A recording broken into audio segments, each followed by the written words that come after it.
sing like Michael. Oh, no offense about the lawyer comment from the gospel. That wasn't it. That was just, that happened to come out that way.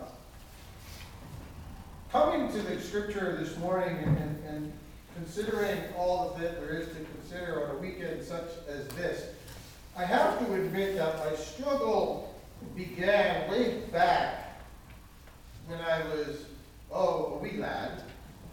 And I blame Channel 7 for it. You remember back in the days of television, when we had about 5 stations, 7 maybe. The 4:30 movie used to be on at 4:30. And if it was a long movie, it took 4 days or 5 days. But if we timed it right while we were doing our homework, we got to sit at the dining room table and watch the 4:30 movie. And there was this one particular week when a movie that would change my life forever came on. And I didn't quite understand its impact on my life until my classmates helped me to understand its impact on my life because, the impact came from them. That week, Channel 7 aired a movie that you might know called West Side Story. And West Side Story was written in an era, and it had, all the wonderful things in it, and I won't even start with the word Maria. I just want to put that in your head. It was this battle of Americans, white Americans, if you will, in case you don't know it, and people from an island called Puerto Rico. And anybody from Puerto Rico might argue whether they're American citizens, and Americans might argue Puerto Ricans are citizens, but that's what I'm not bringing up here today. At the end of growing up in my nice Roman Catholic, white Italian American neighborhood, I learned that I was Puerto Rican. I didn't know I was Puerto Rican. We were Spanish. My father's family all spoke Spanish. I didn't quite get that it was different or something that we fought for or against. We grew up in a very loving neighborhood. My worst confusion was to understand that I wasn't Italian. What do you mean about Italian? Everybody else, it ends in a vowel. And Spanish ends in a vowel too. And we eat pasta on Sunday. Like how? Because the potatoes and the meat gave it away, but we very rarely ate rice and beans. That was at my grandmother's house. The confusion also moved on in that. I'm getting to the sermon. It's coming. And the confusion also was there because if you went into my grandmother's house on my father's side, one of the things that they were most proud of, my grandpa Ed and my grandma Rosa, were their children, because almost 8 out of 10 of them, 8 out of 10, were up there on the wall of fame. And they all had that picture that you all have when your children are, if you know of this, when your children are in uniform. Now, the Quevedos are Air Force Navy people.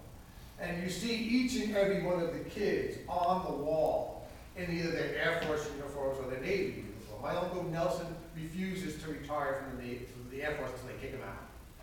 The amazing thing about each and every one of these men and women in the Quevedo family is that they're all Puerto Rican. And there they are, serving this country. And if you do the math, they were serving the country during the most wildest times of race riots in the United States of America. They were in Korea, and they were in the Korean conflict, and the youngest were in Vietnam, fighting for their country. There was actually, who are my youngest in here? I'll use the term. They were snakes in the Air Force. And it was one of the things that we had to deal with. You get the humor. You would get the humor in this, wouldn't you?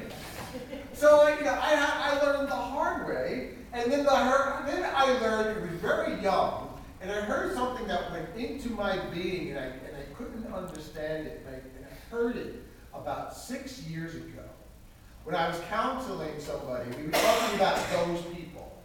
And this category of those people were those people who, they come from those countries like, they're Mexicans, and Dominicans, and all these other cans. And, there's a whole joke about the cans going on. And I'm sitting behind my desk, and it's me and my desk and the person going on, and I'm pushing the name tag over. And I'm pushing it over, and I'm pushing it over. And I finally had to me like, don't you get it?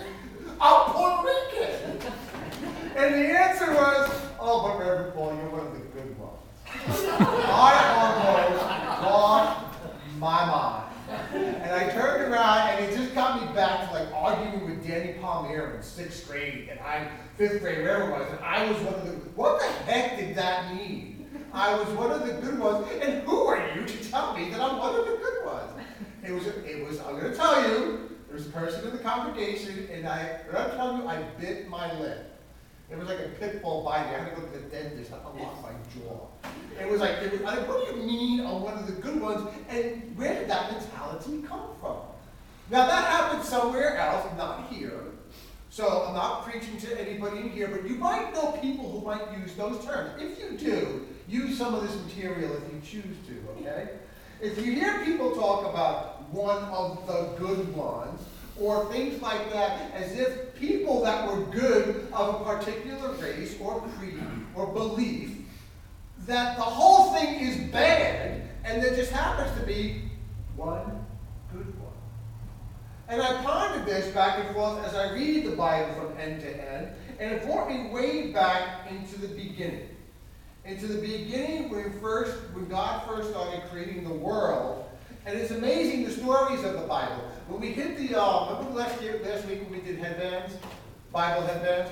And we got Noah, I got Noah, and then the bad guys of the Bible. This was my hesitancy. Like, is he a good guy? No. Is he a bad guy? Yes. And then I realized, I don't know the definition of bad guys yet. I understand that we have our heroes in the Bible, and they fight against things. But you always remember, I couldn't figure out, like, well, who could it be? Who do you consider a bad guy, and who do you consider a good guy? And it took some time, and that wasn't going to be the Bible lesson for the day last week. But I had to consider this as I read through and was coming closer to what was before us today. And I thought about the creation story. And I figured, well, maybe in the beginning of the Bible, something would tell me about it, because there has to be something in here that God created the entire world, put some garbage into it, and singled out the good ones. And when I look into the world, I looked at back in the very beginning, and I went to the creation story, and just to recount some of it for you, I'm like, okay, the first day there was light, it was dark, and there was light, and God was tired, and He called it the first day. And then He separated the waters from the earth from the waters of the sky, and that was the second day. And come around the third day, God starts creating living things. Living things. And He starts with the creatures on the land. He starts with the creatures on the land and the creatures on the sea. And each time God creates something, He throws out this word that I don't. And God saw what He did and called it good. And I read on, like, well, it's got to be in here somewhere. Where does God create garbage? And I can't find it. And I read it, and I read it, and I read it, and like, okay, maybe something happened on the fourth day. And I read the fourth day. No, God called everything He created good. And then I got into the fifth day. God created everything good. And then I'm trying to figure out, humanity. It's got to be humanity. And I turned around, and I'm about to turn around when God created bad things and God created good things. This is exactly where it has to be. But get this. Even at the end, when God creates everything, including man, the first beings, man and woman, not only does God bless it, but God calls it good. So my question this morning is, if God thought everything else in creation as good, where do we come up with figuring out who the good ones are, and by what criteria are we doing that? And the third thing I guess we have to add in that factor is, who says we're the judges of it? Now, we can go on and on and on about wars and crimes against humanity and stuff like that. And I understand there are people out there who commit atrocities. If you just listen to the news, you don't have to go too far out of this world to listen to them. There are bad things out there and bad people. But I think when we get to a sadness in our lives and a sadness in the world, when we flip the equation and see the world as bad and try to look for the view of the good ones, that comes into definitions of what we describe as good. And we got to be careful here, because pretty soon our definitions become our realities become how we live out our lives, and our biases and our prejudices and everything else comes into that. And we can start living on these nice isolated little islands and find maybe 4 or 5 or 6 people that think like us, walk like us, and talk like us. But man, that's not how God sees the world and has created it to be. Because God started the world as good. Good. And people as Good. And granted that some things have happened along the way. And we see the evidence of it. We see very much in the beginning, after God creates everything good and bad, there's this little contention that starts happening to Adam and Eve. She was cooking something, Adam didn't want it, and what are we going to eat now? And they ate the fruit. You know, all that was going on. We're not going to get into what that squabble was all about. But then that all became about who was right, who was wrong. I didn't say it, the serpent did. When did the serpent start talking? I don't know. That all started happening, and that rivalry began. And we lost back about what God was saying was like, whoa, good. Are you listening? You're not listening. All right. So you have your squabble and you get on with it. And then God put them out into the world to tend to the world, and of course that worked out very good because we all know the Cain and Abel story, right? Soon right after that, when God throws everybody else out into the world, and when you decide to come back to listen to me, that would be great. Cain and Abel decided that there's one way better than the other to make God proud of you. Really? That ain't necessarily so. Yes, it is. No, it's not. And there's God saying, hello, are you listening to me? It's all good. Cain and Abel didn't hear it, and you know how that ended. That did not end pretty. Not end pretty at all.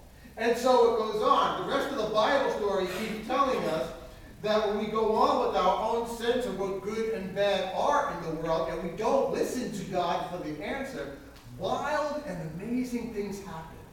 And if you look at the entire Old Testament, it's a whole testimony of what happens when people stop listening to God and came up with their own determination of what good and bad is. It's amazing what can happen out there. It's totally 100% amazing. And then Peter, it's a wonderful story that we read this morning. Peter